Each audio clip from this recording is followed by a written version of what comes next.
Blackhawks have their second game of the preseason tonight in Detroit. I'll go over everything you need to know as well as Seth Jones's season preview.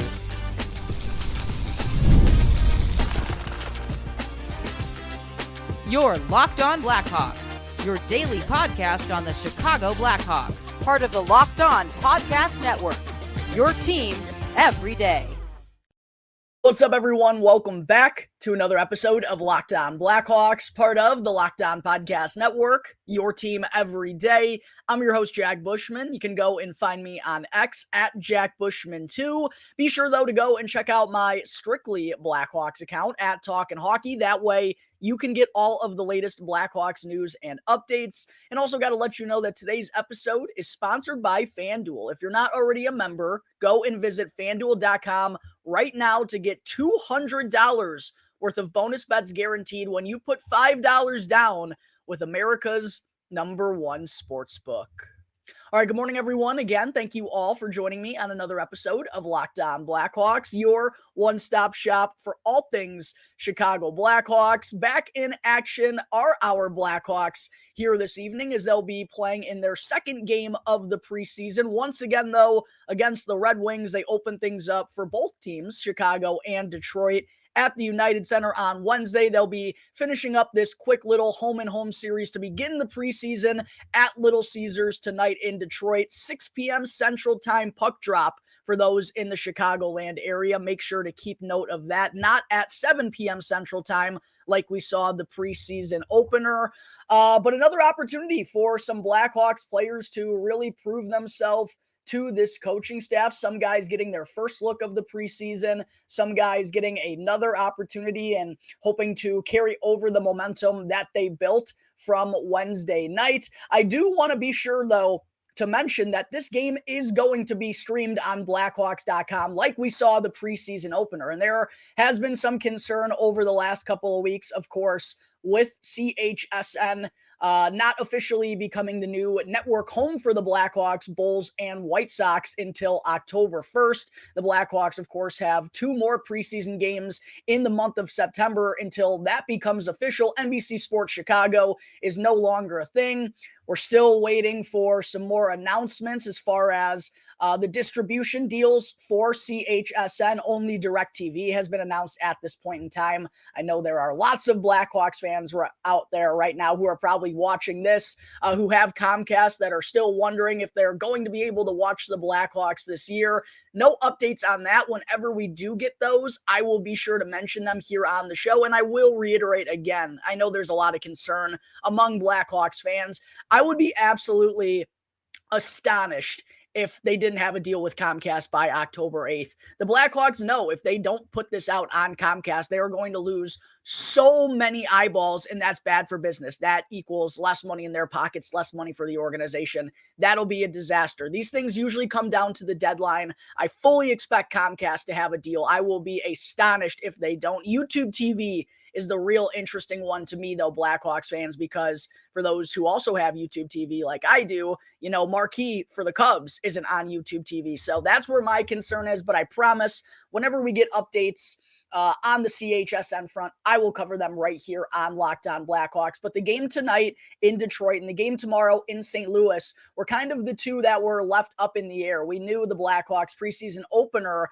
was going to be streamed on Blackhawks.com, but with these being away games and not technically the Blackhawks broadcast, there were some difficulties, but the Hawks have announced both games will be able to be streamed on Blackhawks.com as well. I do think, though, from what I saw on the internet, there were some technical difficulties. You might have to be in the Chicagoland area to watch these games on Blackhawks.com, which I think is an absolute crime. I saw some Blackhawks fans really upset that they weren't able to watch the preseason opener. I hate that this is happening to us. Hopefully, we'll have some updates on that front sooner rather than later, but do want to let you all know that tonight's game as well as tomorrow's game for those in the Chicagoland area will be able to watch on Blackhawks.com.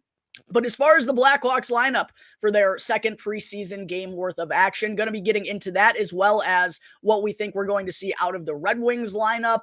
I actually, just before I got on air, there was a report coming out of Detroit's practice facility of the lines that they were rolling with here this morning. I don't know if there's any Blackhawks beat writers up in Detroit for this one, so not sure we're going to get any confirmation of the lines from the morning skate. However, I'd be really shocked if they rolled with anything different than what they showed us, what they suggested the lines would be during their practice segment yesterday before flying out to Detroit. Fully expect the lines and the defensive pairings to remain the same, but going to be going through all of that, as well as in segment 2, going to be talking about the biggest storylines that all you Blackhawks fans need to keep an eye on, as I will be doing throughout the preseason leading into every game, as well as the 82-game regular season. So again, if you're a first-time viewer of Locked On Blackhawks here on YouTube, or someone who's maybe stumbled upon a couple episodes but aren't the most consistent listener, please still make sure to go and hit that subscribe button. It's 100% free, won't cost you anything, and I got you covered on everything going down with the Chicago Blackhawks leading up to and throughout the course of the regular season. But as far as the Blackhawks lineup, what we can expect to see up top, looks like Nick Lardis and Frank Nazar are going to get another opportunity despite not really doing all that much in the preseason opener. It felt like they were stuck playing defense whenever they were out there on the ice and just couldn't get anything going offensively on that second line with Taylor Hall. That was one of the key storylines that I told all of you Blackhawks fans to keep an eye on. I was pretty disappointed with the performance that I saw from Frank Nazar and Nick Lardis as well, even though I don't have as high of expectations for Lardis right here, right now, like I do for Nazar. But they do get an opportunity to bounce back here tonight, sticking with one another and playing on the Blackhawks top line. So feels like Coach Luke Richardson is going to be playing them in a lot of situations. And on the right wing with that duo is none other than Lukas Reichel, who, don't forget, is now wearing number 73 here this season. He is no longer rocking the 27 out of respect to Jeremy Roenick. But this is Reichel's first opportunity here in the preseason, and getting a chance with Nazar and Lardis, you know that's going to be an offensive-minded line. They're going to get power play opportunities. Big-time opportunity for Reichel to get off to a fast start playing on the Blackhawks top line. A lot more prospects in the lineup tonight, by the way, for the Blackhawks than we saw in the first game. Landon Slaggert, AJ Spellacy, and Craig Smith going to be skating as the Blackhawks second line. Slaggert making his first appearance of the preseason. Had a pretty solid showing at the Tom Curvers Prospect Showcase, and from what I've heard, the coaching staff and Blackhawks beat writers have been pretty happy with what they've seen from him in training camp. And then we did get to see both Spellacy and Smith in the preseason opener on Wednesday, both of them with really notable performances, and it feels like the coaching staff might be rewarding them a little bit by giving them another opportunity here in the second game. For Spellacy, it's the size, it's the speed, it's the willingness to mix it up. I mean, the kid said he tries to model his game after Tom Wilson, and I think that was pretty apparent in his first preseason game worth of action. So love to see AJ Spellacy playing with no fear out there, using his size and speed to his advantage. He knows there are strengths, and he's not afraid to use it. I also like to see him get an opportunity on the Blackhawks penalty kill as well in that game on Wednesday. We'll see if that carries over to this one tonight. And Craig Smith, one of the better Blackhawks in the lineup in that game. Good to see him earn a spot here in the second game, trying to compete for an opening night roster spot. Or a spot in the Blackhawks opening night lineup, I guess I should say. Off to a good start to achieving that goal after the performance he had on Wednesday. Third line for the Blackhawks, three guys who haven't played yet in the preseason. Colton Dach, who really is trying to make a lasting impression here to sneak his way onto the Blackhawks opening night roster, along with Cole Gutman, who's kind of in the same boat, albeit I think he's probably more likely than Dach to go down to Rockford because the Blackhawks just, I don't think they have that high of expectations for him. And then Gavin Hayes getting a look on the right wing. First preseason action for Hayes, someone who has been very fun to watch at the junior level these last couple of years. Would love to see him get a couple of shots on goal with that nice release that he has. And then rounding things out on the fourth line, Zach Sanford, first look for him in the preseason, while Paul Ludwinski and Joey Anderson, who played with one another on the fourth line, along with Samuel Savoie on Wednesday. Both of them will get another go here tonight. Ludwinski, I thought he played with some good pace, had a couple of good scoring opportunities. I thought Savoie had the better game, but Ludwinski was pretty good as well. And Joey Anderson had some good chances too. And like Landon Slaggert, like Colton Dach, Joey Anderson, like Craig Smith is trying to earn a spot in the Blackhawks lineup come October 8th. So got to keep putting together the steady performances to have any shot of that. On the back end for the Blackhawks, the bottom four, or The last two pairings are guys who haven't played in the preseason, while we will see Kevin Korchinski getting another opportunity here, maybe a little tip of the cap to him for having a pretty solid performance against Detroit on Wednesday. He's going to be playing with TJ Brody here tonight, who's going to be playing his off wing or his offside, once again. We saw Brody skating with Alex Vlasic to open things up. I thought they got off to a pretty good start, but a little shaky was Brody's performance in the second half of the game. Maybe he was dealing with some conditioning issues, which I certainly wouldn't blame him for, considering it's the first game action he's been in for quite a while. But hopefully he'll be able to bounce back rather nicely here tonight. Another major opportunity for Kevin Korchinski. Nolan Allen and Louis Crevier serving as the second defensive pairing. And I wonder if this is a little bit of a sign from Luke Richardson telling us that he thinks Nolan Allen is a little bit more ready for the next level than Ethan Del Mastro is. I think they're both similar style kind of defensemen, both bigger bodies who play well in their own zone, but it feels like Allen is probably the more physically ready of the two. Just feels like he plays more of a true grown man style type of game. We saw that at the Tom Curver's Prospect Showcase. This could have nothing to do with it, but I do wonder if Allen's in the lineup over Del Mastro tonight, signifying that he's kind of the one who's ahead in the pecking order right now between the two. And then Isaac Phillips and Austin Strand rounding things out with the defensive pairings. Isaac Phillips, I really think, is in a good spot to serve as the Blackhawks' seventh defenseman this year, but he's got to have a good performance in the preseason still in order to get that job. So excited to see him in his first action here tonight in Detroit. And then in net for the Blackhawks, Arvid Soderblom, expect him to probably get 30 to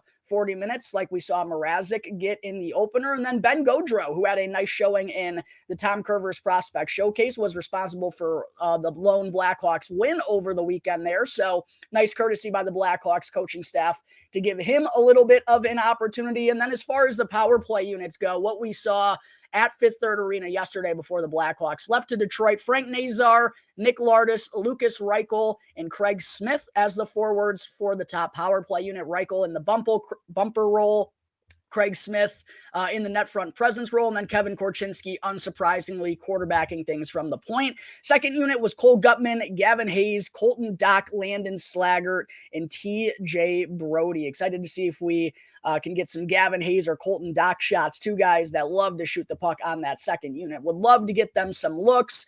And then as far as the Red Wings lineup, I mentioned we got a little bit of a report out of Detroit from their morning skate. Looks like their top six is probably going to be the veteran-ish guys they're going to lean on here this evening. Michael Rasmussen, Andrew Kopp, and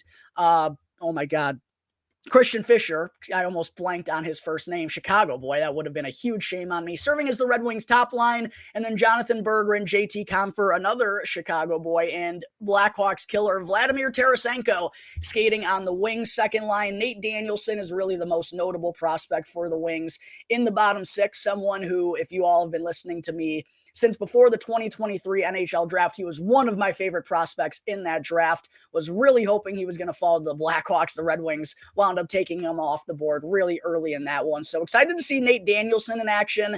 And then on the back end, it's Ben Sherratt and Mo Seider. First game after signing that big extension, big ticket in Detroit. And then Tom Verlinder and Tiro on the second pairing for Detroit. Not the deepest defensive unit. So would love to see Lardis, Nazar, Reichel, and some of the intriguing Blackhawks forwards take advantage of the lack of depth defensively for the Wings. And then Alex Lyon looks like he's going to be the one to get the start for the Wings in their home preseason opener at Little Caesars Arena. There are the Blackhawks and Red Wings projected lineup for tonight's tilt at Little Caesars Arena. Going to take my first break of the show here quickly, Blackhawks fans. But when I return, I'll get into all the storylines you must be watching when the action begins tonight in Detroit.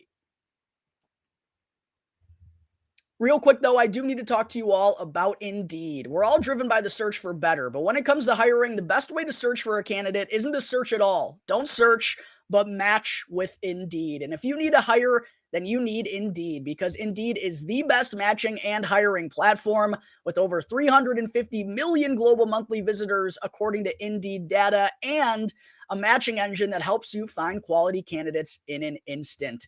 And Indeed doesn't just help you hire faster. 93% of employers agree that Indeed delivers the highest quality matches compared to other job sites, according to a recent Indeed survey. And one of the things that I personally love about Indeed is it makes hiring in one place so simple and so easy because you can skip out on the countless job sites that ask you unnecessary questions and unnecessary information and still don't wind up leading you anywhere. Instead, go and join the more than 3.5 million businesses worldwide that currently use Indeed to hire great talent in an instant. And listeners and viewers of this show, if you go and check out Indeed.com/lockedon right now, then you'll get a $75 sponsored job post that'll help get your jobs more visibility. Again, that's Indeed.com/lockedon to get a free $75 sponsored job post that'll help get your jobs more visibility. You need to hire, then you need Indeed. I also got to talk to you all real quick about Game Time. Hockey season is right around the corner, Blackhawks fans, and I cannot wait to get back down to the United Center here in Chelsea Dagger, grabbing a cold beverage and enjoying the atmosphere at the Madhouse. And I'm sure many of you Blackhawks listeners and viewers out there feel the exact same way that I do, and that's why I got to talk to you all about Game Time.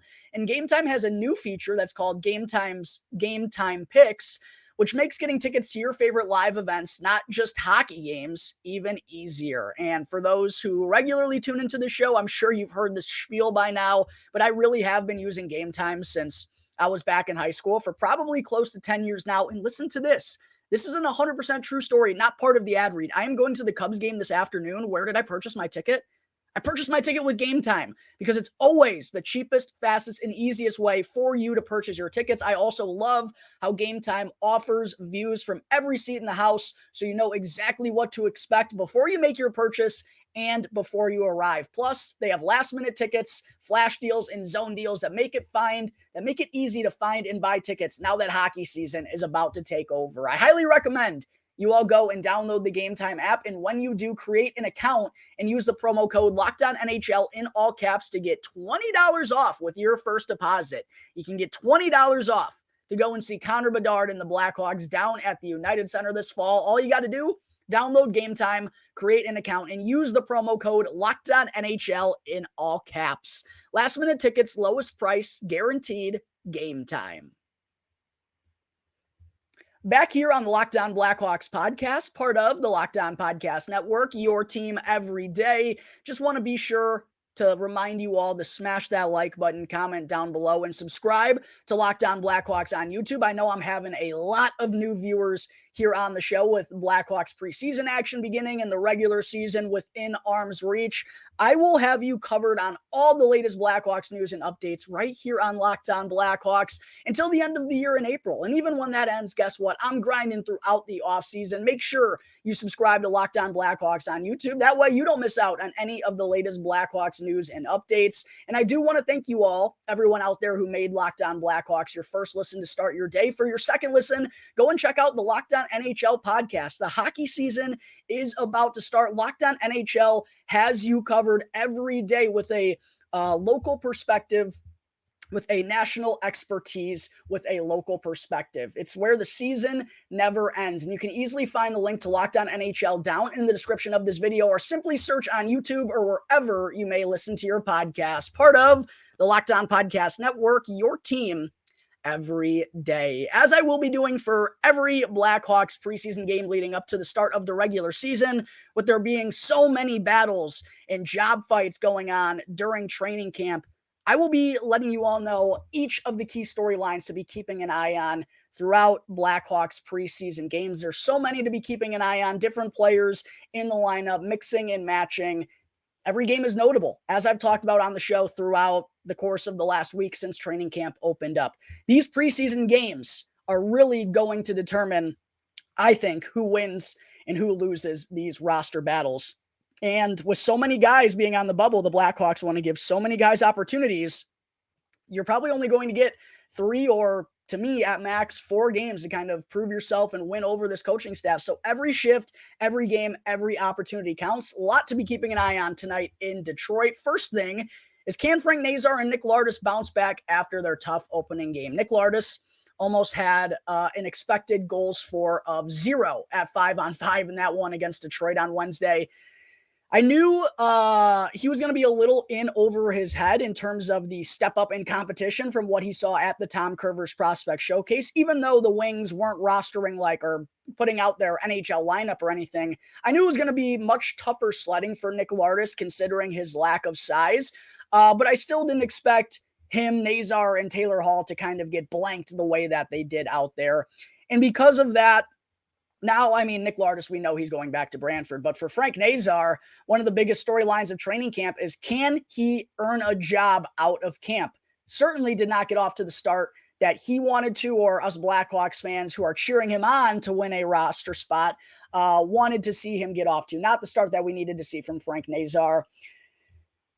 And I know it's only one game, but again, just because of how meaningful these preseason games are, and I expect him to probably get 2 or 3 more games worth of action max, it was really disappointing that he couldn't get off to a better start, especially given how good he looked at the Tom Curvers Prospect Showcase. Felt like he had some momentum on his side. But it's still, not completely out of the picture. If Frank goes and absolutely knocks it out of the park these next few games, he still has a shot, but I feel like that's what he's probably going to have to do in order to make this team. Seems very unlikely at this point in time. They want to be patient. I'm sure they want to marinate him and not rush him onto the scene. He's going to have to force their hand. He's going to have to force the coaching staff's hand, not the training camp staff's hand, as I said the other day. Going to have to force the coaching staff's hand to keep him on this team and to not send him back to Rockford. That's the only way he makes the NHL roster.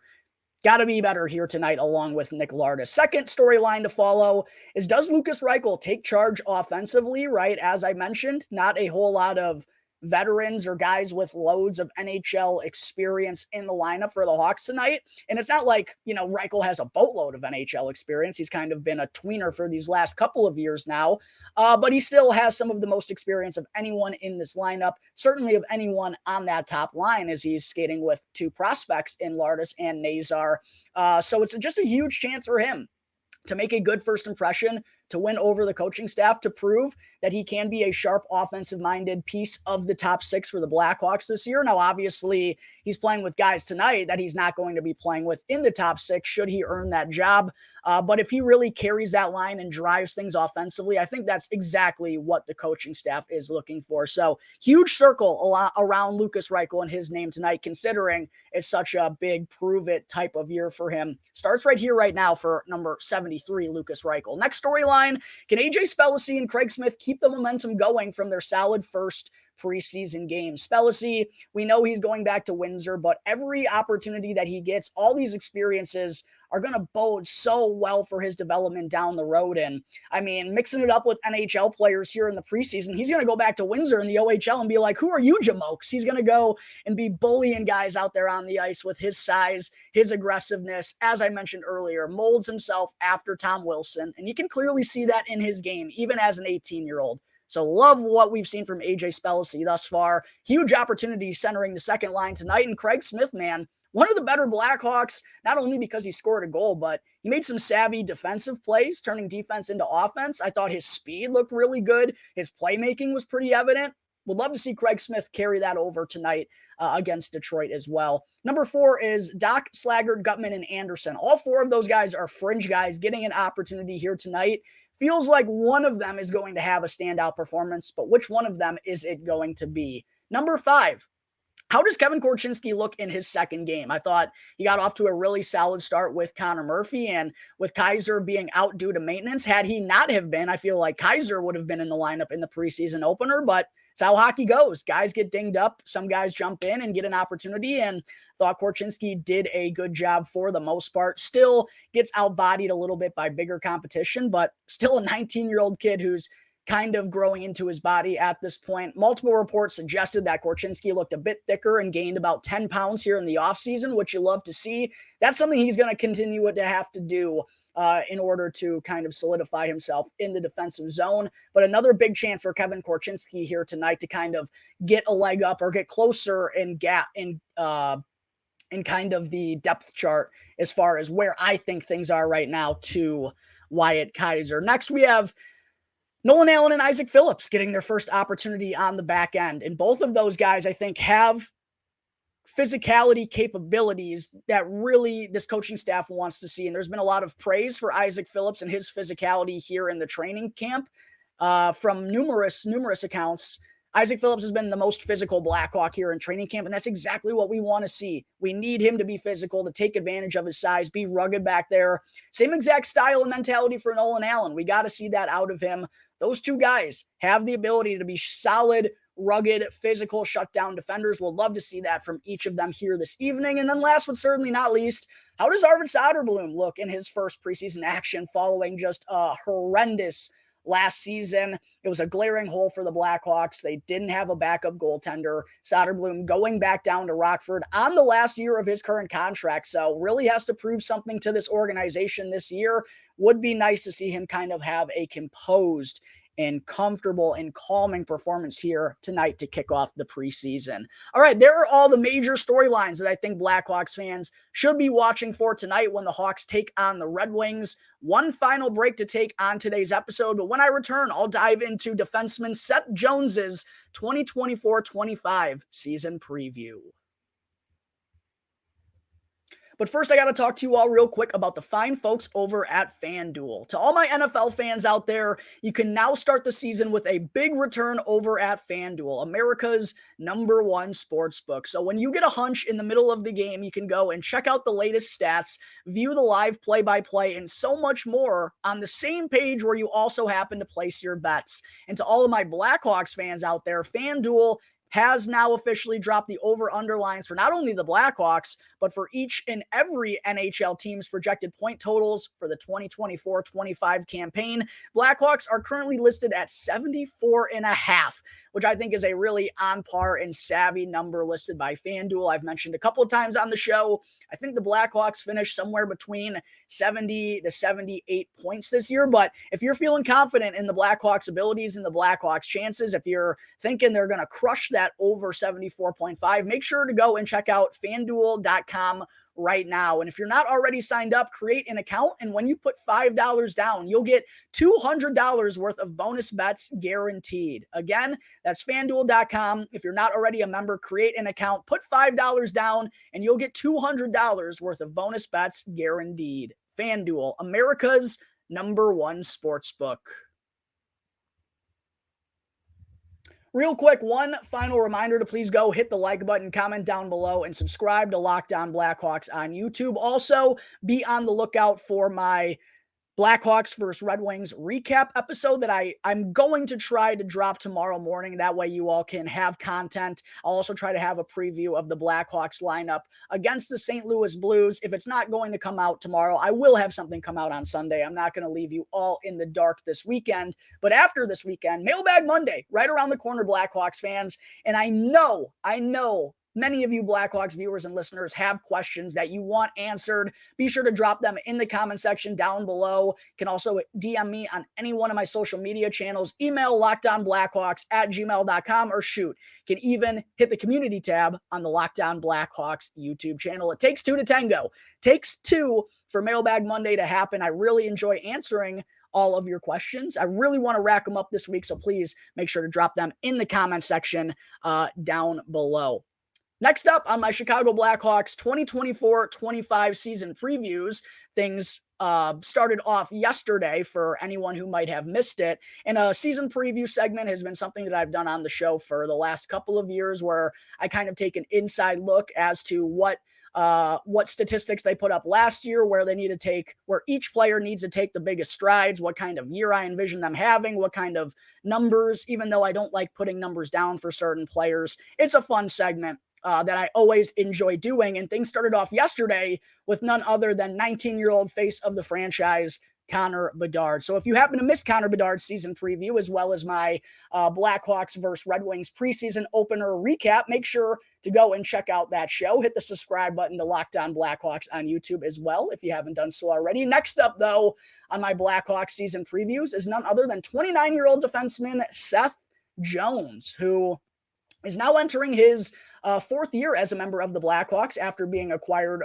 from the Columbus Blue Jackets on day one of the 2021 NHL draft. And in the 3 years that Seth Jones has spent here in Chicago, I think we can all kind of agree, regardless of how we feel about Seth Jones, whether you like him, whether you don't, he's kind of I think he's probably the most polarizing Blackhawks player, right? You're either on one side or you're on the other because of his contract. It feels like people are kind of split, which I think is really unfortunate that the contract, which by the way, any of us would have signed had we gotten that dollar amount in front of our name, is kind of what people hold against Seth Jones instead of what he actually does out there on the ice. But regardless of how you feel about him, I think we do all agree that in the 3 years that Seth Jones has been here in Chicago, we haven't seen him play his best or most consistent hockey.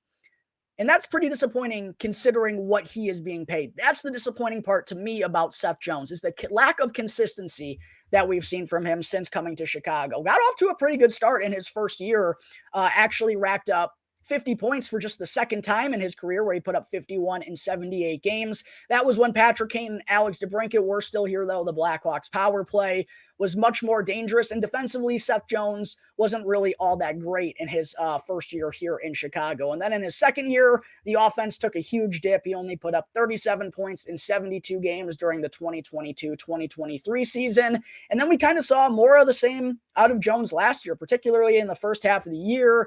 He got injured. He missed some time. The playmaking, the point totals weren't there until he went on a rampage to close out the year. In the final 20 games of the season, Seth Jones recorded 13 of his 31 points. In the final 20 games of the year, 13 of his 31 points, including 7 of his 8 goals. So when it was kind of garbage time and all but over for the Blackhawks in the regular season, that's when Seth Jones did most of his best work. And as far as the number totals from last year, Seth wound up playing in 67 of the 82 games for the Blackhawks, which, by the way, they absolutely felt his loss when he was out on the back end due to injury. In those 67 games, he put up 8 goals, 7 of which, again, came in the final 20 games. So only had 1 goal through his opening 47 contests last year, which is just not good enough.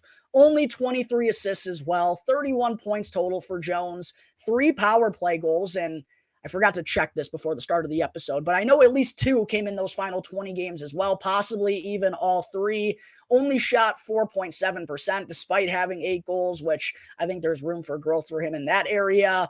Averaged 25 minutes and 29 seconds of time on ice, really led on by this Blackhawks coaching staff, and also had 131 blocks and chipped in for 77 hits as well. But putting the numbers to the side, in terms of where do I think Seth Jones needs to take his biggest strides this year? First off, as I've kind of already mentioned, he just needs to be more consistent from start to finish. We know that when Seth Jones is right, listen, maybe he's not a game breaker, top pairing type of defenseman, and he is overpaid. I'm going to agree with you on that. Like, there is no argument there. Seth Jones is not producing what he is being paid. But when he is still right, he is a very solid defenseman that makes this Blackhawks team better. And there isn't another defenseman, I still don't think, on this blue line that has the capabilities and his size, his puck carrying maneuvers, right, and his offensive upside. Like, he is a specimen. We just don't see it enough, particularly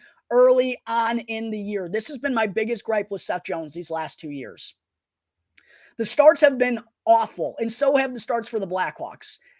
And Seth Jones, listen, buddy, you're playing over 20 minutes a night in major situations on the power play. We can't afford you to be a ghost the first 2 months of the year. We need you to be better right from the get-go, especially as someone who's wearing an A. And Luke Richardson, when he said in training camp the vets need to come in shape, I don't think he was particularly talking to Seth Jones, but my finger was pointed at Seth Jones. We need you to be better. We need you to be better from the get-go. These slow starts, 1 goal in the opening 47 games, right? Like, it's just not good enough, Seth. And I'm someone who's defended you. And as I've said on this show, I think you're better than what Blackhawks fans who hate your contract, when they throw you into the mud. I'm always there to defend you.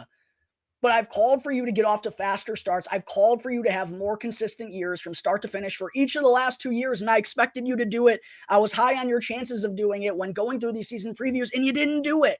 So quite honestly, we just need Seth Jones to be more consistent from start to finish and not be a slouch out of the gate. The Blackhawks cannot afford to play behind the eight ball this year. That could jeopardize their chance of taking that next step. And Seth Jones, because of his contract, is locked in here. So he's got to be locked in on the ice as well. We need him playing better right from the get-go. Must be more effective as well, passing and shooting on the power play. Just the Blackhawks man advantage is more skilled than it's been since he's been here, really, since Alex DeBrincat and Patrick Kane left, I should say. And as well in offensive-minded situations. We need him to be more of a play driver and to be more aggressive, more assertive, like we saw in the second half of last year. Again, we know he's capable. We just need to see him more consistently. Continue to be a puck carrier on the back end. I think that's really going to be needed from this Blackhawks blue line. Taking a look at who they have. Yeah, they've shored things up on the defensive side of things. Still don't have the greatest puck movers in the entire world. So Seth, as a guy who can lug the mail up the ice, he's going to have to do that consistently and confidently. And also just play like a top pairing defenseman defensively. I'm not asking you to be the anchor, and neither is this coaching staff.